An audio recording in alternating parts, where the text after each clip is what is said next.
Good evening. I'm Jacob Reimer. The Cleveland Browns announced today that rookie Shedeur Sanders will get the start at quarterback Sunday. It'll be Sanders' first start. He got time in last week's loss to the Ravens after Dylan Gabriel left the game with a concussion. The Browns will be at the Raiders on Sunday. Also in the NFL, the Bengals listed quarterback Joe Burrow as a full participant in practice today. Also, Joe Flacco was a limited participant in practice with a shoulder injury. Cincinnati hosts the Patriots on Sunday. NBA tonight, the Cavs go for their third straight win, hosting the Houston Rockets. Tip-off is at 7 o'clock. And top 25 action in college basketball tonight. Number 7, Michigan hosts Middle Tennessee. Number 4, Arizona visits number 3, UConn. And number 8, Illinois takes on number 11, Alabama in Chicago. This update is sponsored by Dr. Mark Levy. If you're snoring and not sleeping, call Dr. Mark Levy's office at 1-800-MORE-SLEEP or online at sleepbettercolumbus.com. Breaking sports news when it happens on The Fan, Ohio's sports destination. It up for Ohio State. You've waited all day for this. Don't let that team stand in the way. He's going to take it to the house. 85 yards. Down the right side, going Devin Smith. Got it at the 5 and into the end zone. Touchdown. The one show that's nothing but the Buckeyes. Oh, Graham Rucker for the touchdown. Graham shoots it high on the right for 3. This is the Buckeye Show. Off and rolling here on a Wednesday. I am Brandon Beam hanging out with our guy, Justin Zwick, Jay-Z Reimer behind the glass this evening. Jay-Z, happy Wednesday to you, my friend. What's going on? Good to talk to you. Happy hump day, brother. Almost there. Almost there. We're getting there. Next week, some turkeys on the table and the big game right around the corner. But we've got to take care of this one first this weekend, I guess. Crazy, right? Isn't it? Time flies. November, I feel like, has gone by like it's been like 4 days. I feel like we got to Halloween. And boom. And then now we're at game 11 at the regular season. You got Rutgers coming into town. It's senior day. And then next week is all a mess. Like, we know that. Like, as soon as you get through Rutgers, you know what week it is. You know what's coming down the pipe. Like, everyone gets out of work. Either it's Tuesday or Wednesday, depending on what you do. And then you're out, and then you kind of forget about things on Friday. You hang out, enjoy some NFL, enjoy some college football, and then you wake up on Saturday morning, and you've got a giant pit in your stomach. At least that's how the week goes traditionally for me next week. Well, don't forget about Feast Week. Okay. All right, let's calm down over there. Feast week? Let's calm down over there. Just saying. I know. We've got it. We've got a game on Tuesday next week and on Friday. So we got a lot of stuff going on hoops. Why don't you tell Justin what Feast Week is? Please let me know. All these massive multi-team events. You got the Maui Invitational, Battle for Atlantis, the now Players era. But that gets you through the week. I thought it was like Hogwarts or something that beat him only noon. I wasn't sure where that was Feast going. Week. I don't know. What is that? What is that broom game? Quidditch or something? Yeah, Quidditch. They got some weird names in there. Some weird stuff going on. Golden That's Snitch fair. Week. It may as well be the same to Justin. We got a great show lined up for you coming up here around 6:17. Austin Ward is going to join us live from the Woody at 6:30. Joshua Perry's going to join us. His biggest takeaways from the weekend in college football. We got all kinds of coaching searches going on.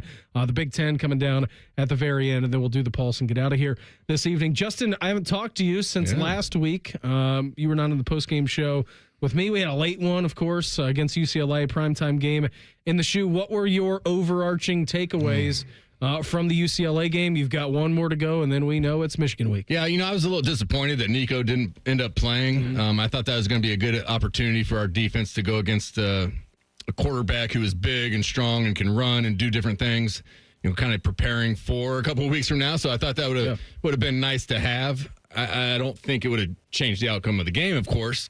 But you have a 5-star quarterback. I think it would have been good for our defense to go up against him. So, that was disappointing. I thought Julian looked, he still completed 75% of his passes. Don't get me wrong, but pedestrian, in a way. Like, there's times like, ooh, I haven't seen that. He missed JJ right on that slant where you're usually putting it right on his face mask. So there was some, he's banged up. He had an ankle, kind of rolled there. So, he still played fine. Don't get me wrong. I don't think he played to the standard of which we've all come that's the thing, to. we're used to 80+% completion. It's like, football robot where it's within a 6-inch window every time. And it's like 3 incompletions in a row. Like, no, we don't. What are you doing here, guy? Come on. So, we're just getting very nitpicky there. But, I thought the run game looked really good. We had 3 running backs out there. CJ was, of course, not in that game. And I thought those 3 guys who did get a chance to tote the rock looked really good, ran really hard. Of course, James with the hurdle, which everybody's going to talk about from that game, which was beautiful. And I think the offensive line, played well. You open up those holes. I don't think UCLA gave them a whole lot. Like, I first drive of the game, I was watching, like, Julian might not have an incompletion all game because he was just sitting back there with all the time in the world to find guys. And now, of course, UCLA dialed some things up and ended up getting some pressure and throughout the game. But I didn't think they gave us much, and I thought we did what we had to, like we have every other game. But offensively, we moved some guys in on the offensive line. I think they looked pretty good. So moving on, the last couple games of the season, I think the coaches have to feel good about that. Just having multiple guys that can play. If somebody's not on their game, hey, we got somebody else who can and who has played, and we trust to go in there. So, and I think you saw that a lot too with the receiver position specifically. This past week, and Austin and I talked about it a lot last night, right? Like, Ryan Day is not going to get into the specifics of the injury, but again, like, we had Burma on last night. Austin was saying it. Again, we'll check in with Austin from the Woody here at 6:17 this evening, see if we have any update, which I can tell you right now, I don't think we do, or I don't think we're going to get an update tonight when Ryan Day goes to his lightning round. But again, I think when you look at Julian Sayin and what he's done all year, being without Carnell Tate for 2 games and then being down Jeremiah Smith, I think naturally, yeah, sure, I think your production is going to drop a little bit. But I do think it was a great opportunity for these young guys to get in. Like, we saw Mylan Graham, we saw Quincy Porter, we saw Bryson Rogers with a good game, saw Brandon Innes really step up on a critical 4th down. He was there. It was probably one of his best games that he's had in his career at Ohio State. So, like, I know that there's an injury concern for those guys, right? But on the other side of the foot, it also gives the ability to some of the younger guys to step up and play really when you feel that the game is in zero danger at all against UCLA and then Purdue the week before that. Well, yeah, and then you get Rutgers again. So it's like, let's just sit these guys again, maybe give them a little run if they're feeling good. I did feel as if you could almost tell that Julian hadn't really thrown to those guys a lot, if that makes sense. I think you tell us. Well, in the third quarter, the 3 incompletions I was talking about, or whatever, we went 3 and out right away. We'd seen that ball to the sideline be caught a lot this year. Toes on the sideline, arms up, falling out of bounds. Full, that's a catch. Control, and that just, we had a younger guy out there, somebody that maybe hadn't been in that position, and Julian throws that same ball and he's just not there. So, I think there was a little bit of that.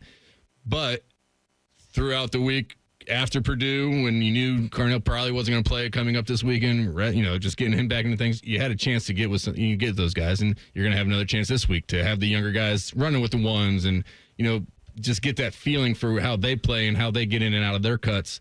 And I think that's big because who knows? I mean, Ryan has said, yes, this is not a long-term deal. Correct.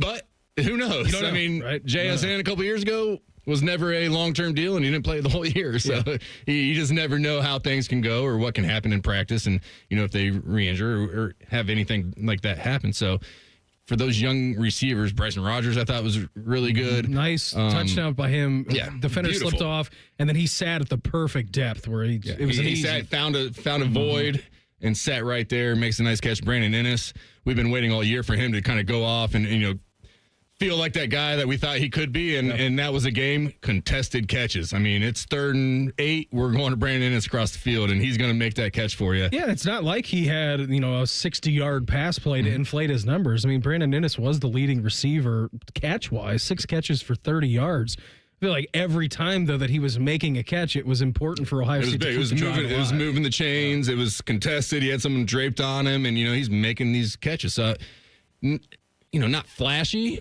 per se, but, I don't think he's that flashy type of player. I think he is I'm going to run these, over the middle routes. I'm going to be your safety valve in a sense. I'm going to try and take these safeties away from the other guys on the outside. that's what he's been, and he's done a great job at it this year. But you just hadn't seen, the passes going to him. And in this game, you did, and he capitalized on it. Let me ask you a question from a quarterback perspective, because I think we're seeing two different things. And I know we don't talk a lot of Browns here, but I think you saw it on Sunday, right? Dylan Gabriel goes out, Shedeur Sanders comes in. It's a situation in which you haven't seen a quarterback play with the starting wide receivers. So there can be miscommunication from that perspective. What we're seeing with Ohio State, with Jeremiah Smith and Carnell Tate being out, is that Julian Sayin has a lot of reps, all the reps this year with the first team. These younger receivers getting some time with the first team offense. Not that we haven't seen them at all this year, but it's been in a limited capacity.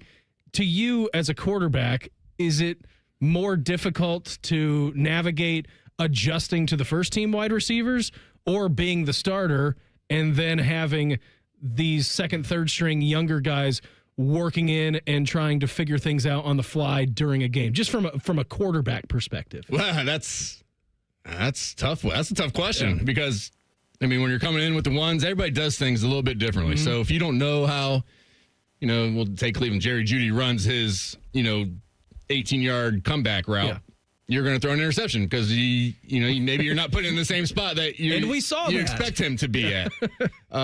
So there's that because you just don't know how those starters run. But on the flip side, if you are the starter and you got these young guys coming in, you're used to it being done a certain way. Mm-hmm. And in that receiver room, I'm sure they're all talking about being consistent to give that quarterback the same look no matter what and no matter who's in there running the route. But everybody has their own little, flavor. They put their own little flavor on it, and maybe it doesn't always look the same. So that's. I mean, I think both are just as hard. Yeah. Now, when you're coming up to be the starter and you get into the game, I'm sure your heart rate's the heart rate's up. Everything's moving a little bit faster. Mm-hmm. For Shador in that instance. Oh crap! I haven't taken a snap with these guys. I don't know these. I don't know the offense. Yeah, like I have been running, cards. Yeah, I haven't been calling a play at all. I was running Pittsburgh's offense this week. So you get the heart rate going a little bit. You're in an NFL game now, so it's like, oh my gosh. At least Julian is like, all right, I've been in this situation. It's our offense. I've been starting. It's my offense. The receivers might be a little bit different. We'll figure that out, but. So maybe that's a little easier if you are the starter trying to deal with, some young guys that you haven't really thrown the ball to, as opposed to just coming in cold and not, all of a sudden having Jeremiah Smith and Carnell Tate out there like, I don't even know how to use these things. I don't know how to use these guys. They'll just throw it up. I think that's what Reimer said last week on Thursday or Friday. Just throw the ball to four. He's down there somewhere. He's down there. Just give him a chance. It's a 70-30 ball if you put it up to him. But usually they say 50-50. Well, it might be trending 75-25 or 80-20. Yeah. They're different for whatever those two. Percentage split that you want to make. Austin Ward, he's going to join us live from the Woody. He'll give us the latest on the Buckeyes coming up next. It's the Buckeye Show on The Fan.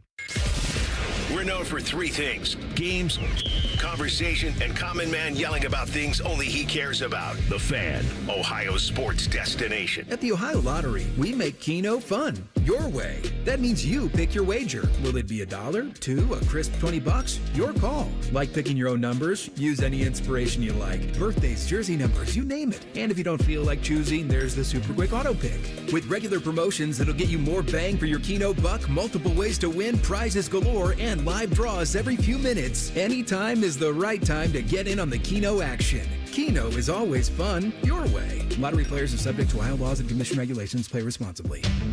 Hey, football fans, it's November in Ohio, and you know what that means. It's time to face that state up north in a battle to claim forgotten funds. Join us in the statewide challenge and visit com.ohio.gov/radio to help support Ohio's takedown of Michigan. The state with the most searches wins. Who knows? Unclaimed funds could help you buy a seat to the big game next year. Claim your money today at com.ohio.gov/radio. I love the neighborhood where I grew up, but it was tough. Ohio State National Championship quarterback and former CareSource kid, Cardale Jones. Football helped me find my direction, but I also needed the right support system. Seeing that CareSource heart around town, I just knew they had my back. That's the kind of difference they still make in neighborhoods like mine. This is so much more than health insurance. CareSource, today and always, trusted. Visit caresource.com. Donato's is bringing you huge savings on a large pizza. For a limited time, get any large one-topping Donato's pizza for just $10.99 when you order online and pick it up. That's right, just $10.99. I'm going with that pepperoni, but hey, you pick your favorite topping. Then pick up your large one-topping pizza for just $10.99 when you order online using promo code PICKUP. That's promo code PICKUP. Pick up your Donato's and save today. Buckeye fans, this is for you. Level up with the brand new AAA Buckeyes MVP membership. You'll receive all the benefits of AAA, such as 24/7 roadside assistance, plus chances to win tickets to Ohio State sporting events, access to exclusive MVP experiences, along with 10% off select gear at the Ohio State team shop. Already a AAA member? Add the Buckeyes MVP membership for free. Head to AAA.com/Buckeyes to upgrade or join the squad and put your fandom in drive. AgPro has been family owned and operated for over 64 years. We take pride in developing long-lasting relationships and offering first-class customer service. Need a new tractor, parts for your used equipment, or reliable service? AgPro has you covered. AgPro is here to serve you and your operation as your hometown dealer. Visit us today at any of our AgPro locations or go online to agproco.com to get started with your AgPro experience. Picture it, your holiday table, the family cooking together, the scent of golden brown bread, rosemary from roasted potatoes, and a salad so crisp it snaps, spiced cider in every glass, laughter around every plate. At Kroger, we know these moments matter, and we make it easier to bring them to life with quality that's affordable in every aisle. This season, don't just host, make every moment unforgettable. Kroger, fresh for everyone. Come on over to Heartland and join our family. Now, getting ahead in this world is not as complicated as it might seem. Having the early guidance and counsel of your community banker, one who knows you and your family's story, can make a great deal of difference. Relationships matter. Bank on community banking. I'm Scott McComb. Coming over to Heartland, where banking really feels good. Where banking feels good. Member FDIC, Equal Housing Lender. Did you know Austin and Burham host a show at Roosters? And did you know that Roosters is giving away 12 ultimate Buckeye experiences? Tickets, sideline passes, trips to a postseason game, and more. Register today at roosterswings.com. Fan weather. From the Logan AC and Heat Services Weather Center. Sunny skies, light winds, and a pleasant finish on this Wednesday. Temperatures right around 50. Overnight down to around 40. Mostly cloudy skies and light winds. Plenty of clouds around on Thursday, but dry and a bit milder. Highs in the mid-50s. With your 10 weather impact forecast, I'm Chief Meteorologist Jerry Martz on The Fan. 4 out of 5 dentists recommend this show. The other dentist is a Michigan fan. Yuck! You're listening to The Buckeye Show. Hey, we here on The Buckeye Show, brought to you by our good friends over at CareSource and United Healthcare. Right now, we head out to the Bryant Heating and Cooling Systems Fan Guest Hotline. Check in live from the Woody, as we do every week, with our guy, A Ward Sports, Austin Ward. Austin, I know that you haven't talked to anyone yet, and that's coming up here in about 10, 12 minutes for you. Have we had any updates today? What's on the scoreboard? Yeah, what's on the scoreboard, Austin? Yeah, I can update the scoreboard for you, but I'm not going to be able to give you any different insight than we talked about on a Tuesday edition of the Buckeye Show, at least when it comes to injury information. And I'm going to give you not a prediction, but a spoiler, and that we won't have an update from Ryan Day when it comes to Carnell Tate and Jeremiah Smith in, I don't know, 15, well, maybe with Jeremiah. I don't know. We'll see in about 15 minutes. But there are, as of this very moment, 3 minutes and 14 seconds left in period 17. The Buckeyes are outside this week, as we talked about last Wednesday night. They'd been dealing with, trying to get healthy. They were late in the year. They went inside, back outdoors. The crowd noise is back on, even though Ohio State will be playing at home on Saturday at noon against Rutgers. But going a little bit later into the evening than they did last week. So you know that we're getting towards the finish line here. So you're saying that there's not going to be an update from Ryan Day on either one of his receivers tonight? I mean, I led the show with that. I'm just confirming with you that you don't believe that will be the case, that we will get an update. Well, I think the question might be, Beam, I'm going to peer into the crystal ball here for you guys. The question, your magic 8 ball. Thank you. Yeah. Do you have any updates on Carnell? And Ryan will say no updates. Okay. I think that's what's going to happen. And look, I know I'm trying to, make light of it a little bit. It's tongue in cheek, and I know it's a serious matter. And I know that Ohio State fans want to know when Carnell Tate is going to return, if Jeremiah is going to be able to give it a full go on Saturday after being limited last week against UCLA. I get it, but they're on the practice field right now. They have another practice tomorrow, another walkthrough on Friday. Like these decisions for those guys, when it's like they've not been ruled out for the year. And Jeremiah played last week, by the way. So I'm separating some of the, like Carnell has not been ruled out for the year, but when it comes to their status for Saturday, I fully expect that this will go all the way up until kickoff again with them, just as it did last week for Jeremiah. And to be honest with you guys, I thought when he was questionable, and for JJ specifically, when he walked into the stadium, I didn't think he was going to play. He was already limping then. Didn't think there would be any benefit to him, even playing 22 snaps the way that he did, but he wanted to play. He had been given a thumbs up to do so by the training staff, and then they proceeded from there and made adjustments and put him on a snap count or whatever else they decided was best moving forward. Like that's going to happen again this week. Well, I figured we didn't have any answers on those two guys. Yeah. But maybe you have an answer on this guy. Okay. Number 10.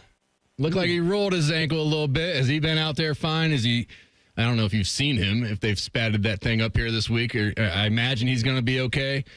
And on top of that, if he's still a little banged up, if you were Ryan Day, how many series would you give Julian on Saturday if he still wasn't feeling great, with one more game on the schedule, on the regular season schedule anyways? Would you play that differently at all with all these guys? I mean, with the two guys you were just talking about, if they do come back and play, they're going to be on a pitch count? What would your number be for those guys?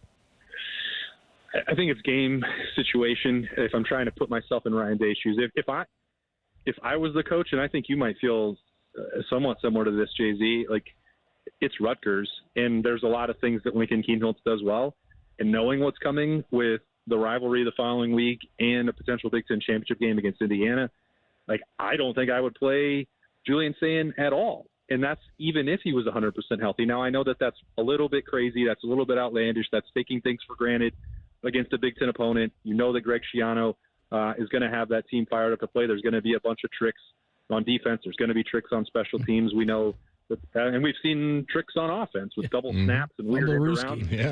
Yeah. So that's all going to happen, and you can't assume anything, and Ohio State doesn't. But there would certainly be part of me, especially after watching Julian get hip dropped. Really, I mean, a tackle that I don't think is legal in the NFL. That's the way it looked to me on Saturday when he had to go to the medical tent, get that taped back up, and then was sprinting on the sidelines. Now he came back in the game, and I don't think there's any concern about his health right now or moving forward for Saturday. But I wonder if there will be a quicker trigger, a shorter leash to get Julian Sayin out of this game on Saturday because of all the things that we just mentioned. And I don't know that we can say that it's based on the number of drives, because it will be up to how successful Ohio State is on them.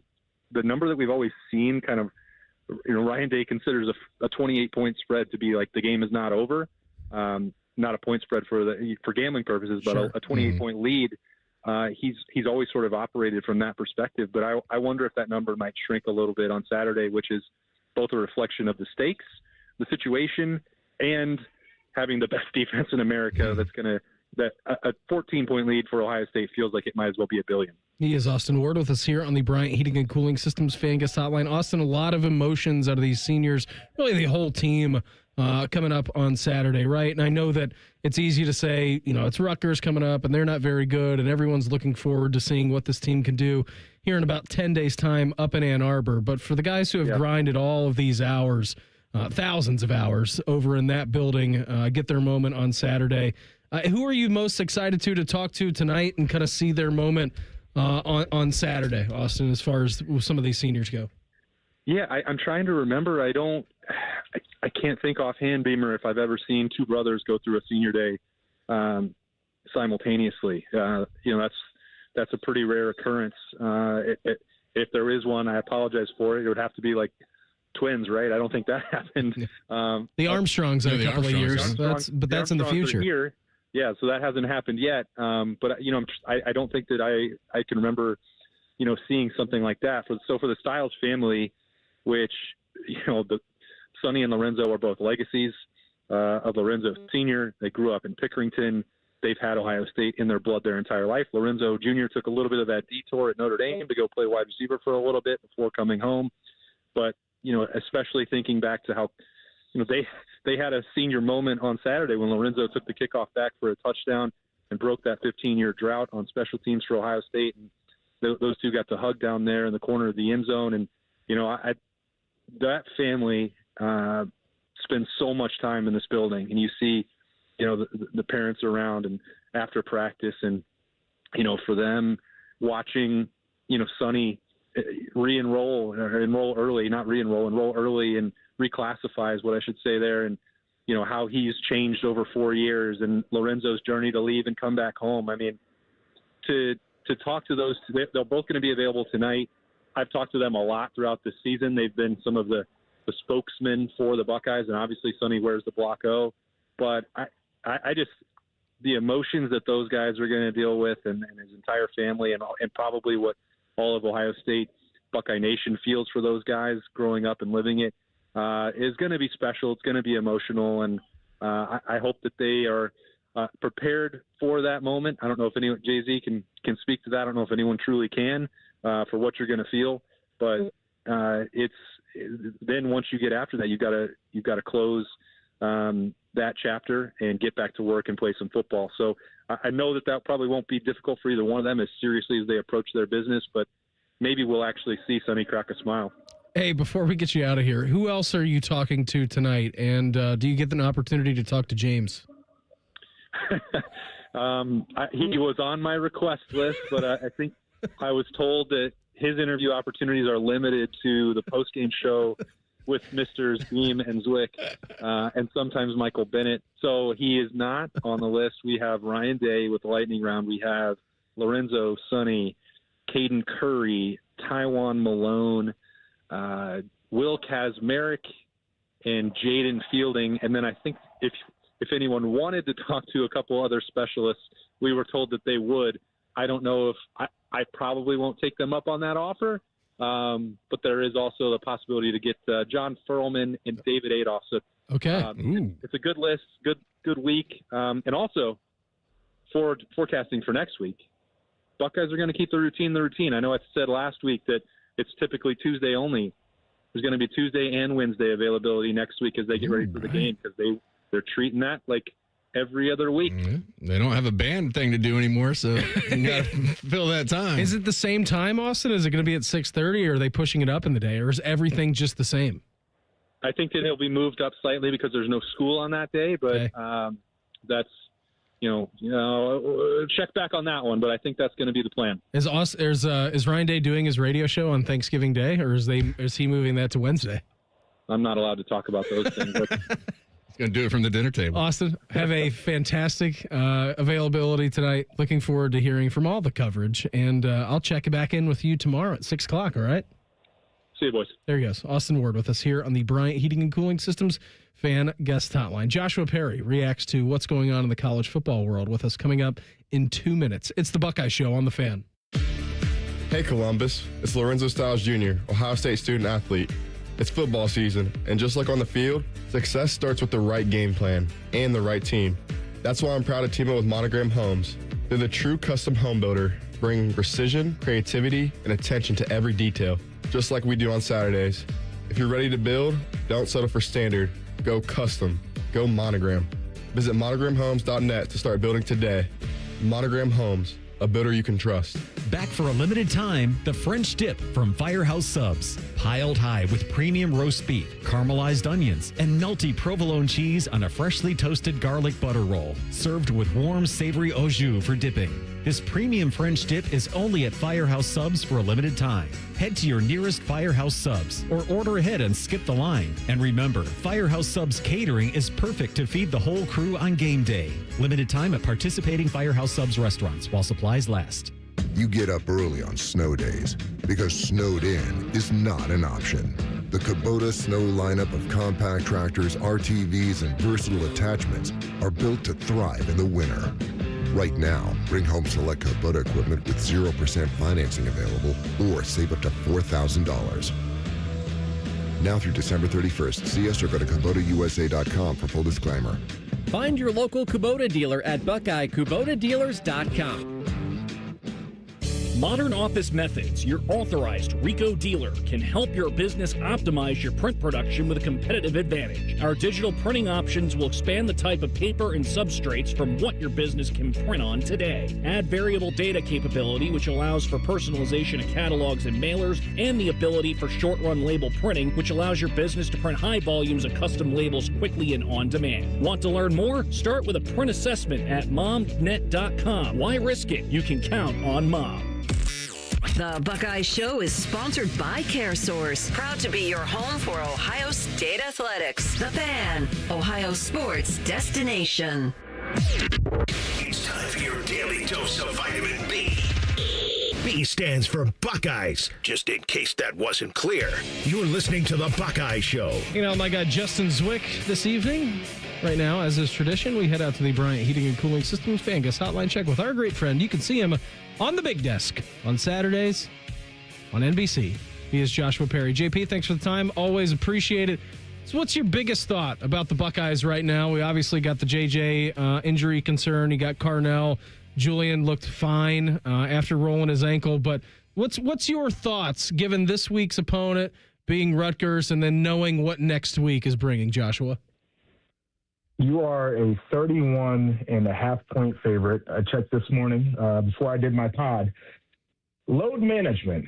It's a new concept for college football.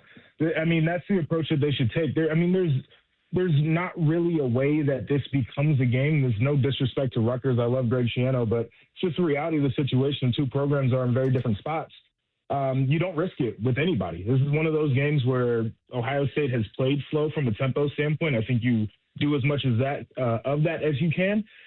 Jeremiah, love to see you in a sweatsuit. Carnell, love to see you in a sweatsuit, right?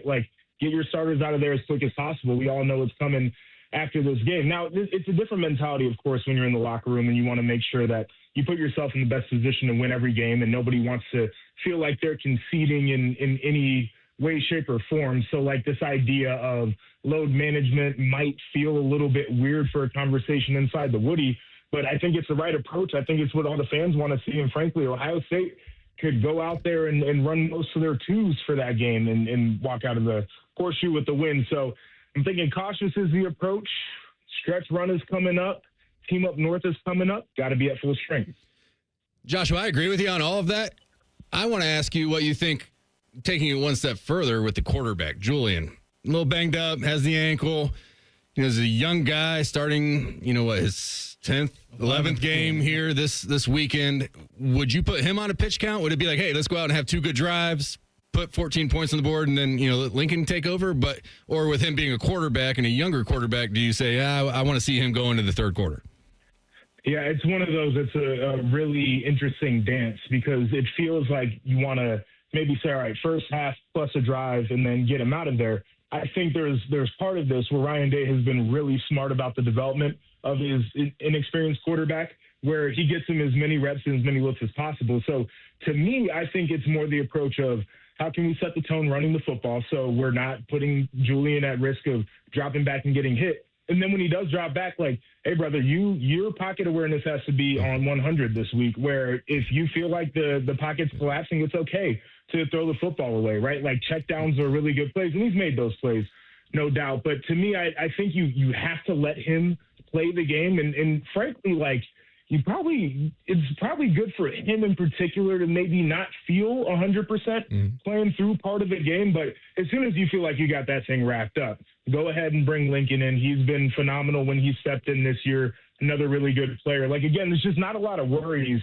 given the opponent that they have on Saturday. He is Joshua Perry with us here on the Bryant Heating and Cooling Systems Fan Guest Hotline. JP, what is this weekend like? Senior Day. I'm going to ask Justin coming up here in our last segment, but it's Senior Day at the Horseshoe, and it's right. It's in a weird spot. It's not the last game of the year. It's not Michigan. You have a task next week. You got Turkey Day. You got a normal week. You kind of got that break on Thursday, but a Senior Day that is not. That isn't Michigan. What is that like, kind of going through that, knowing that your season comes down to the final game of the year and it's not that one? Yeah, it's super interesting. That was how my senior day was. We had Michigan in Ann Arbor the week after. I mean, there's obviously the pageantry. The parents are down there, and they give you a bouquet of flowers to hand to your mom. You get to run out of the tunnel. They announce your name. You hear the crowd really cheer you on one last time. For me personally, senior day was one of my biggest regrets as a player at Ohio State. We lost to Michigan State. I know everybody remembers that game in 15. Super miserable. And so, one of the things that I think about is this pain of regret of not winning the last game that I played in the Horseshoe. Now, again, different type of opponent. I don't think those guys will have to experience that, but there is this desire to make your last time in front of the home crowd the right performance, and a performance that you can really appreciate. So excited to see that and the emotion that comes along with it. And, for this senior class, obviously, these guys have been through it all, and we give them thanks for what they've done for the program. But it's one of those days where you want to make sure that you finish things the right way, and that's underclassmen making sure that they do their job. But as a senior, you want to make sure that you execute at the highest level so you can walk off of that field one last time a winner. And the younger guys always want to send those old guys out, as a winner. So I imagine these young guys who we're talking about maybe not playing are going to be like, hey, listen, I want to send my guys out right and make sure that it goes the right way, even though, like you said, it is Rutgers. So it shouldn't matter. But other than Ohio State, college football, a little wild last week. Texas A&M, South Carolina. What did you think about that? Does that show that maybe Texas A&M isn't what everybody was hoping or thought they were going into that game, or it's just one bad half and they corrected it and they're good to go?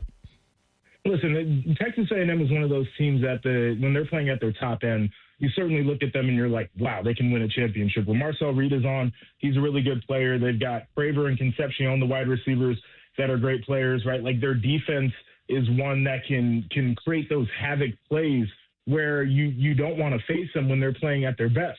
But we saw against Auburn, that was a tricky, low-scoring game for them. I think they won that by, 6 points or whatever it was.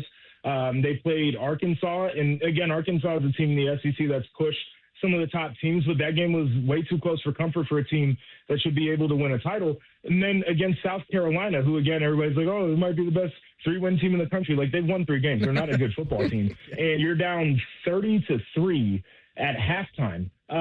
They're a team that I struggle to trust. And I did this exercise on NBC during one of the halftimes last week. And there's about 5 teams in college football that I trust. And I left A&M off of my list because you have these high variance games where they'll play down to an opponent. They won't score a ton and have to rely on their defense. Maybe they do score a ton and their defense doesn't show up.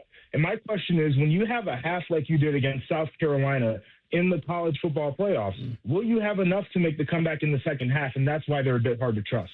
Is Joshua Perry with us here on the Bryant Heating and Cooling Systems Fan Guest Hotline. JP, let's go to the coaching carousel, shall we? James Franklin landing back on his feet. I think Penn State paid him $9 million for the buyout. He goes down to Virginia Tech. We knew that. What are your thoughts on him taking that job and then this entire situation seeming to spin out of control with Lane Kiffin visiting Baton Rouge, visiting Gainesville, him saying there's not an ultimatum by Ole Miss, and that situation that's kind of evolving as well? I'll start with Lane Kiffin. It's a weird spot. A lot of the guys who were coveted have signed extensions. Obviously, he's the one who's kind of floating around there. And to me, it's a guy who is giving serious consideration to other opportunities. And I remember when he signed his extension at Ole Miss, it was one of those where it's like, we don't actually have the money right now, but we're going to find the money so we can make this work.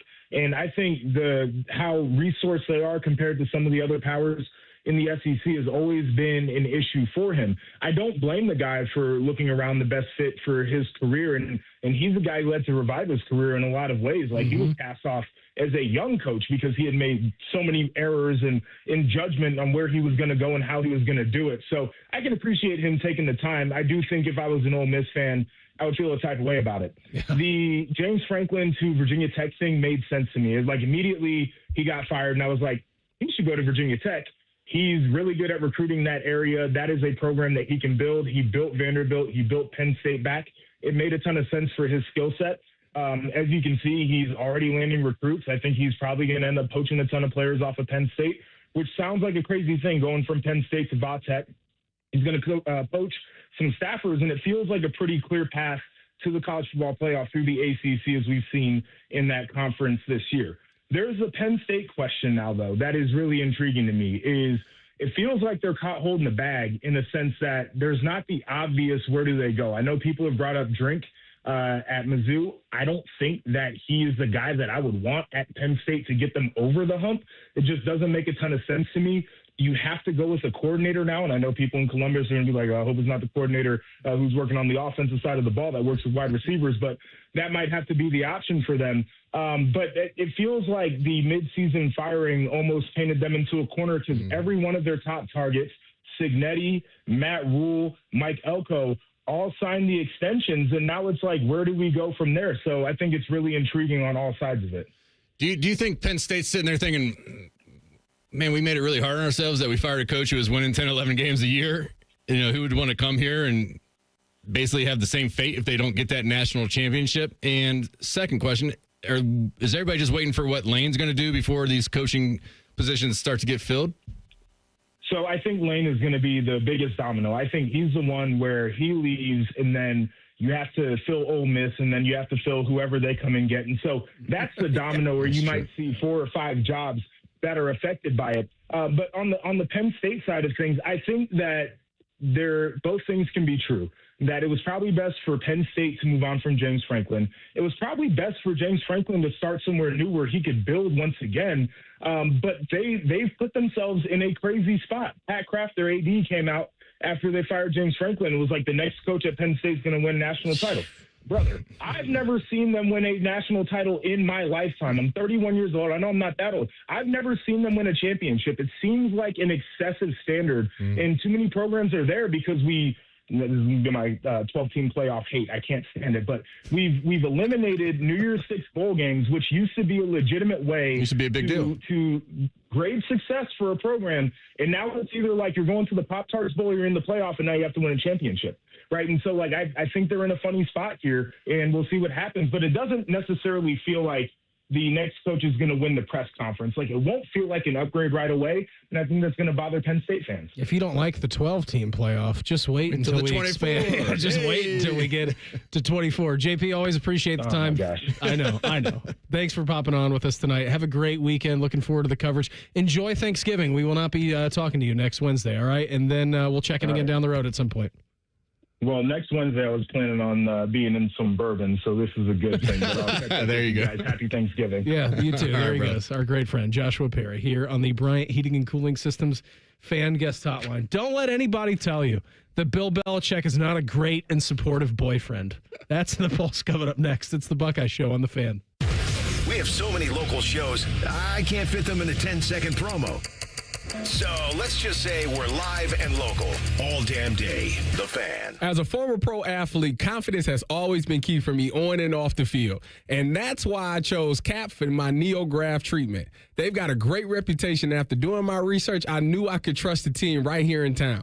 The staff was professional, answered every question, and made the whole process smooth and stress-free. The results are natural. It fit my busy schedule, and I already feel more confident. CAPS made it easy, judgment-free, and honestly, one of the best decisions I've made.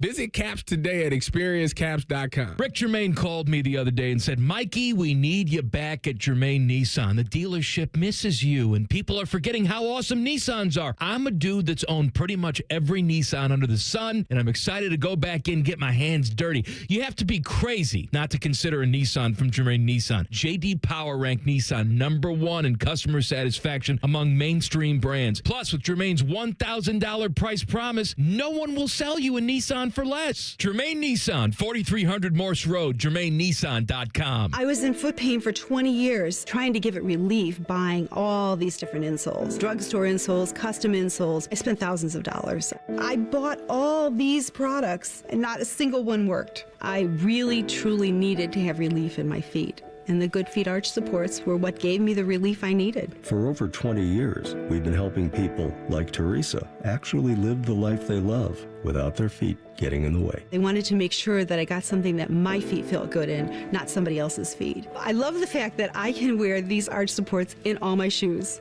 I have boots, I have cowboy boots, I have running shoes, I have walking shoes, I have flat shoes, I have heels. It makes me so happy. If you ask my husband, he will crack up because there is no store I would rather go in than a shoe store. I'm Teresa, and that's my Good Feet story. See what we can do for you with a free personalized arch support fitting at the Good Feet store. Visit the Good Feet store on Polaris Parkway near the Polaris Mall or on Stringtown Road at Grove City. Around here, it's all or nothing. And Toyota's got more all-wheel drive choices than anybody. Now through December 1st, get 4.75 APR financing on remaining new 25 Corollas and Corolla hybrids. Excludes GR and Corolla Cross. Or lease a gas-powered 26 Corolla LE for $199 a month for 39 months with $36.99 due at signing. With approved credit through TFS. Tax, title, and license extra. Call 1-888-36-TOYOTA for details or go to toyota.com. Toyota, let's go places. They're trained. They're prepared. Let's do it. They're Ohio's undefeated plumbing, drain, heating, and cooling team. And they're here to tackle your problems. For plumbing, drain, heating, and cooling, there's only one team. The Waterworks. Better care, better value, better results. Call the Waterworks at 614-232-2222 or visit them online at thewaterworks.com. A proud sponsor of Ohio State Athletics. It's game day at Raising Cane's. If you want to order like a Buckeye, it's the action off the field you need to focus on. The only play you're running is chicken. So what combo are you picking? Make it a perfect season. We've got tailgates of hand-battered, cooked-to-order chicken fingers and cane sauce. And jugs of freshly made tea and lemonade. All available to order online or on our app. This season is about to be unbeatable. Raising Cane's Chicken Fingers. One love. Proud sponsor of Ohio State Athletics. Attention Columbus. Town Properties just clinched the title of the largest residential property manager in Columbus, thanks to the Columbus Business Journal. With pride, we oversee 25,000 plus households in the Columbus metro area, ensuring fantastic places to call home. Whether you're on the hunt for an exceptional living space, a top-notch association management company, or a property manager for your multifamily portfolio, visit our website at town.properties.com and let us elevate your living experience. Town Properties, always managing great places to live. In the old days when people lived to be 40, you only had one option for listening to your favorite show. But now, ooh, baby, radio, podcast, the Fan app, and YouTube, just to name a few, live or on demand. You have no excuses. The Fan. All your favorite Fan shows are available when you want them. Head to 971thefan.com and hit that subscribe button. The Fan, Ohio sports destination.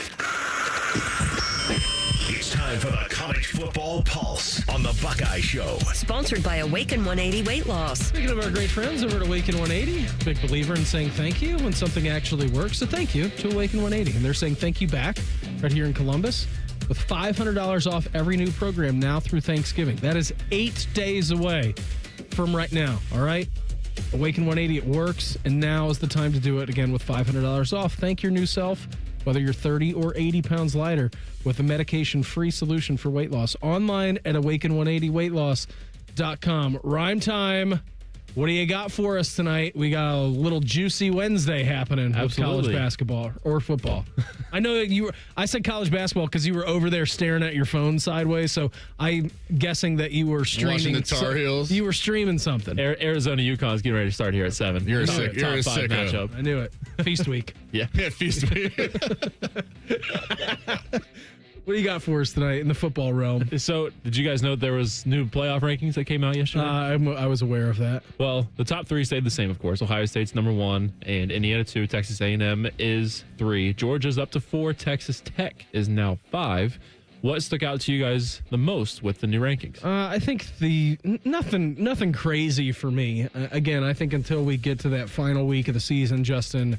And then, we get to rivalry week, and then you get to the conference championship games. I think we've got a pretty good idea of who right now can get themselves in and then who can't as well. I did think it was interesting how the commissioner of college football, and it's not a commissioner of college football, but the chairman of the college football playoff is immediately came out and just didn't even talk about the fact that Miami for 2 weeks in a row has been ranked lower than Notre Dame. They were like, yeah, well, we look at losses, and that loss for Notre Dame was pretty good against Miami. I'm like, but Miami won that game outright. And he was like, yeah, well, we don't look at head-to-head matchups. I'm like, wow, you really just said the quiet part out loud. Like, if you're not looking at head-to-head matchups, then what are we doing? Are we doing here? Because it's Notre Dame. And I was going to talk about that because I feel like I was going to say I feel like the committee is sitting them at that 9-10 spot, not wanting to jump them up because the two really good teams they played this year, they have lost to. Correct. And they had a top 25 in air quotes win last week, but I don't think Pitt wasn't even close. A top 25 team. So I was going to say I think they did right by just leaving them there, not jumping them up to 7 or 8. Like, hey, you guys belong right around that 9-10 spot. I don't think they belong there, but I think the name travels. And then what you just said with them being in front of Miami, why? Yeah, and also, too, it's a big, I don't want to call it an eliminator game this weekend in the Big Ten, but Oregon and USC, that's going to settle a lot of things, I feel like, at the end of the season as to how many teams the Big Ten is going to get in. Oregon sitting at number 7, and then you got USC there at 15. Only other team in the Big Ten, only other 2 teams, I should say, in the Big Ten that are ranked after them. Michigan is 18, and then you get Illinois at number 21. Again, let me just restate the fact here that Tennessee has not beat a team that's over 500 this season. Just means more. And they are number 20 in the country. They're number 20, and they haven't beaten a team that's over 500. And they've lost the 3 big games that they had. Yeah, that is correct. But it's the SEC. It just means more. They eat their own down there. It's a daunting conference. It is. Oh, it's my very goodness. daunting. And you know what? It's so tough that this week that they have to play Florida as well, who's sitting at 3 wins on the season. Prime time in the swamp. Yeah, that's right. There you go. But they do get Vandy at the end of the year, so maybe they can beat a team above 500. We'll see. Reimer, what else you got Well, for right us? now, I think the playoffs, the way it plays out, Ohio State would play Notre Dame and Oklahoma if it finished what it was today. Yeah, correct. That would be the matchup. I don't know that I want either of those two. It's fine with either of them. Bring them okay. on. Yeah. You're telling me that you're scared of Notre Dame? I'm not scared. I'm a little intimidated. Did you see what we did to them last year? They've got some elite playmakers. They do. Jeremiah Love and John Mateer. Okay. Yeah. Have you watched this defense this year? Have you looked at our team and the amount of What do you players think we they're have? saying about playing Ohio State and saying, look, Yeah, they don't just Jeremiah have, Smith. they don't have and 2 names. They're going down the entire starting 11. Like, where do we go? Reimer, you're gonna have to beat good teams if you want to win a national championship. I know it's been a while since Ohio State has played one, but you're gonna have to do it eventually. It's gonna get to that point. I'm still confident. It's just it'll be a very entertaining game. It's not going to be Oklahoma or Notre Dame either. No, Stuff will change before then. What it is now will not. Maybe it will Maybe it will ease. I feel like there's a better chance that it's Notre Dame because I don't think that they would move up as much. I don't think that they can. Well, it all depends on who loses in front of them, right? Yeah. I mean, they could be at 6 if everybody just they could jump goes out in the next 2 weeks and lays an egg or something. They don't have a conference championship game, so they're not going to be playing there. No, they could jump Bama over them easily, depending on what they did in the last couple of weeks of the season. What else you got for us tonight? I wish that Bill Belichick would just stay in his coach's office. There's a picture going around. Boyfriend. Picture, coach. Yeah. There's a whole that's your team, 2-minute Reimer. video. Come on, that's your university. Well, hey, it's a basketball school. It's basketball season now. Come on.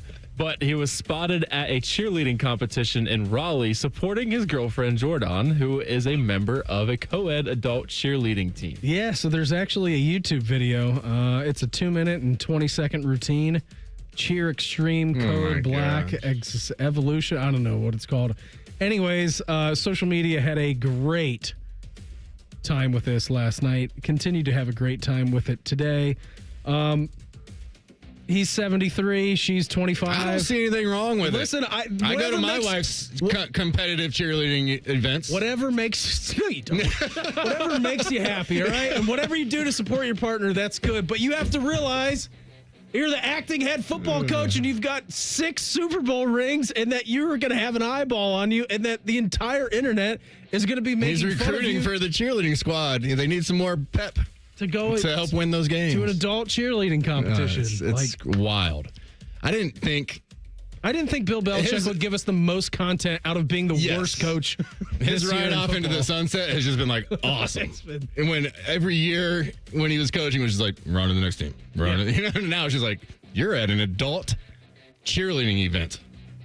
with your girlfriend, who Supporting is your lovely 50 years younger Well, than you. hasn't he been seen at like Miss America pageants? Oh, he was on the beach doing the holding her up and doing all those things. Who hasn't done that with a photographer there? Yeah, come on. I mean, it is. We've It's gone, incredible. She has to say this stuff to him, and what goes through his head when she's like, "Oh, honey, I got a photographer coming down to the beach. We're going to do a couple poses." Honey, I've got a big routine tonight coming up here. Can you come support me? Can you get the hairspray for my hair? I got By to the get way, it. it's not even the off season, man. Exactly. This is during the season that you're doing this. How many times Can they still get a bowl game? I don't know. You're the North Carolina They're fan. what? It's basketball season. They're yeah. like 4 wins. I mean, maybe if they win the last 2, I don't know. How many times do you see Ryan Day or any of these coaches just out of the woody? You ever see them in public? And if you do, it's very rare. Or If they're you do, doing they an are event where probably they at a have to be football there. field. Correct. Yeah, exactly, Yeah. yes. They're not there. They're not there. It is times like this where I'm very thankful for Caleb Wilson, and he has been one of the best freshmen in college basketball and kind of drawing some attention off of that. Yeah, it's crazy. yes. Justin, I had a fantastic time As with you always. here tonight. Let's not do it again on Saturday because you're away. I'm away. You're and away then this Saturday, and then we've got the big one. the big one coming up here. We got Thanksgiving. Have a happy Thanksgiving. you too, brother. All right? Appreciate it. Have a happy Thanksgiving. Everybody have an awesome night. Austin Ward is with me. We're back for an hour tomorrow. And then we get Rutgers on Saturday, Thanksgiving. Then it's Michigan. Everyone have an awesome night. The Inside Edge is up next on The Fan. Starting Monday, it's rivalry week. We call it that because the Buckeyes play a very annoying team from Michigan.